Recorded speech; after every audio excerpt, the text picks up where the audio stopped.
A creature emerging from beneath the earth suddenly destroyed human civilization. But strangely, these monsters never set foot above 8,000 feet elevation. It seemed as if a forbidden spell had been cast upon this place.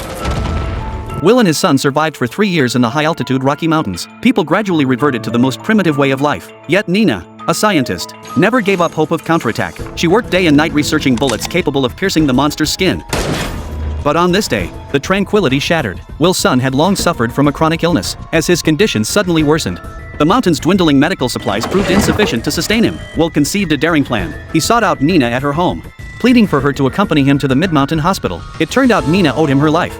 And since the monster's emergence, she had relentlessly studied and knew their habits inside out. Will wasn't acting recklessly either. He knew of an abandoned mine shaft that led directly underground to the vicinity of the hospital. Early the next morning, Will entrusted his child to his aunt and headed to the ammunition depot. Unexpectedly, his neighbor Katie somehow learned of his plan to go to the hospital and insisted on joining him. Alone and isolated, she'd rather be devoured by the monsters than continue living this way. With no other choice, Will took her along. Soon, the 2 women and 1 man descended the cliffside. Not far ahead lay traces of the military's battle with the monsters. Just as Will worried whether monsters lurked in the pits below, Nina explained that the monsters emitted a strong biomagnetic field. She had brought a compass, since the needle showed no fluctuation. The monsters were not nearby. Soon they crossed the 8,000-foot elevation line, officially entering the monsters' territory. The trio quickly reached the starting point of a cable car, with the other end positioned halfway up the mountain. If they could activate the cable car, they could return to the safety of higher ground. Suddenly, Nina noticed her compass spinning wildly. The monster was clearly approaching, but on the open plains, human speed was no match for the monsters. They split into 2 groups. Will scrambled up to the cable car's control console. The other 2 did their best to block the monster's advance. Just as the monster was about to enter firing range,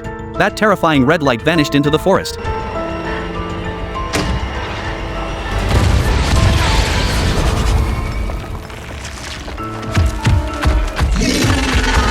As the monster charged toward them at full speed, Will frantically connected the power supply. Nina boarded the cable car first, Will following close behind. Katie was too far away and had to climb up the pole instead. The pair fired relentlessly from the cable car, but the bullet's impact proved powerless to halt the creature's advance. Meanwhile, Katie seized her moment and leapt. Fortunately, Will caught her.